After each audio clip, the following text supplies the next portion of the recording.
नमस्कार,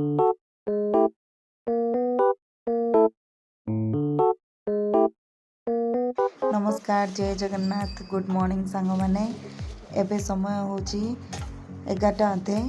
तो मुझे बनाऊँगी एग करी। तो एग करी पे मुझे 6टा अंडा नौची। अंडा सिझेबा मुझे रखी। तो से अल्प लुण नौची। लुण देवा द्वारा चोपा बहुत सहजरे बाहरी थाए। जदि आपण मैंने केबे ट्राई करना ट्राई करंतु। आज हूँ संडे। तो मु भाविले आज एमती वीडियो गोटे करवा ब्लॉग टाइप रो।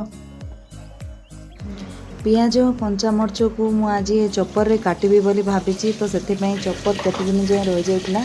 तो ताकू मु अबे भलो भाबरे टिके सफा करूची।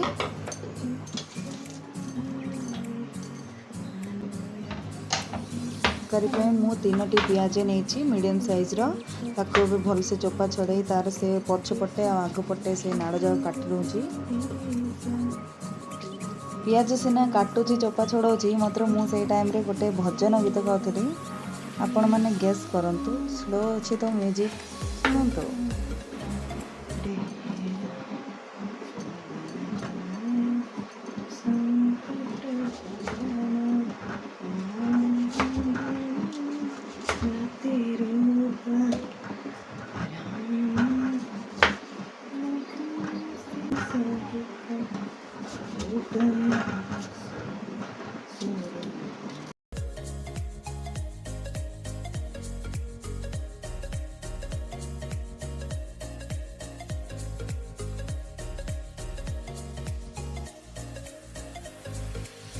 पियाज को टिके बड़ बड़ साइज रे काटी नेली।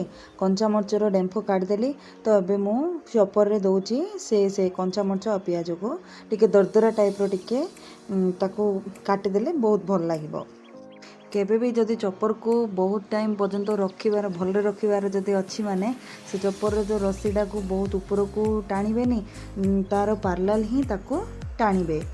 आउ से चॉपर भितर जो दौड़ी से भितर पानी जीवाकू जमती नुहे। पानी गला वंस माने सी नष्ट हो जिवो। मो द्वारा तो केबे हेनी बट मु कहि दोची। एटा मोर फास्ट चॉपर 6 मंथ हेलानी किणिकी एबे जाए तो चली। मु फ्लिपकार्ट रो आनी 90 रुपीस होता मते। सुपर कॉइन सब माने डिस्काउंट होती।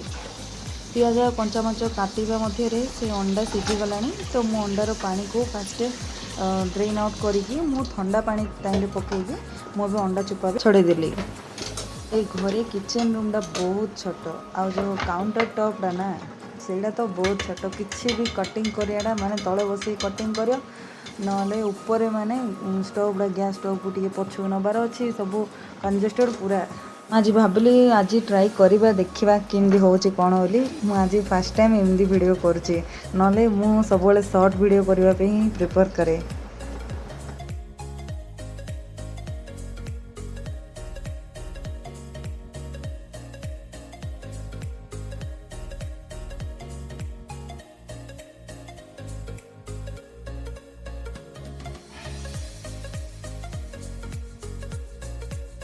तो अबे चलतु प्रस्तुत करवा मेन मील जोटा कि आज आमर हूँ अंडा तरकारी। तो मुझे मोर आमिष कर नहीं गली।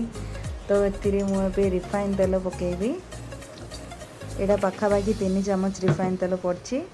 जदि गैस जाल हाई अच्छी फास्ट स्लो करने तापर गोटे फॉक साहाଯ୍य हो बा टूथपिक हो जहाँ भी हो टिके अंडा को टिके होल करदे। कहीं से जो हल्दी आ जो तेल तार फ्लेवरटा जापर।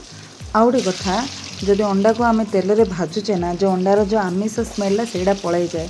जदि बिना भाजिकी आपण मैंने करेंगे से टेस्ट तो नथिबो अंडार आमिष स्मेल से टिके रहिबो मात्र। तो आपण मानकु देखाइबा मुझे गोटे बेला बा आपण मैंने डंकी कहतु जहाँ भी कहते। तो मु से स्पून नहीं फास्ट टच कली। एमती फास्ट केबे भी करेनि कहीं एमती कले से जो अंडार ऊपर लेयर जाए सब खंड खंड हो जाए। ठीक उपाय हूँ तेल उपर जितेबाला अंडा पकेबे एमती कड़े साहाଯ୍य 3 ରୁ 4 मिनट प्रथमे वेट करेंगे। से टिके तलटा भल भाव भाजी से तेल को छाड़ी सारापर आपण मैंने बेला किसी मारिबा आवश्यक नहीं। खाली आमर कड़ेटा को हलैदेले से ऑटोमेटिक बाहर पड़े। तो बहुत बढ़िया लगे एमती भाव अंडा तरकारी करले। काटिथिबा कंचा लंका आउ पियाज को मुझे से तेल में दे दूची। एबे कंचा लंका आउ पियाज को भल भाव तेल में भाजी नेबे। जिते भल भाजबे सेते तरकारी बहुत टेस्टी लगिबो।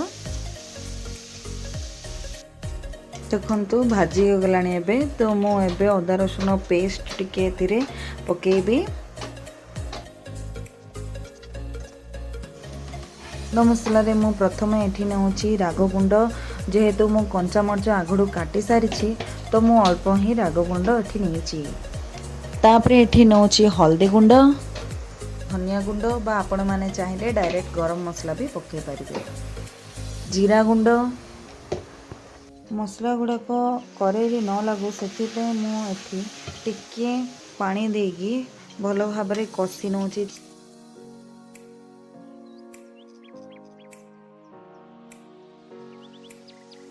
मसला रू तेल छाड़ी गलानी देखंतु।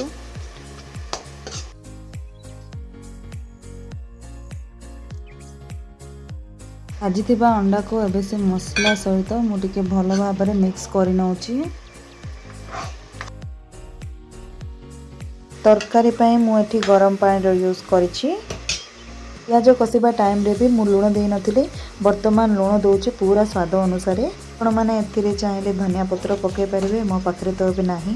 तो जाय वीडियो देखिथिबा पई बहुत बहुत धन्यवाद। आपण माने भी ट्राई करंतु आ मो चैनल को सब्सक्राइब करंतु। वीडियो रे कमेंट और लाइक करबा को भूलंतु नहीं।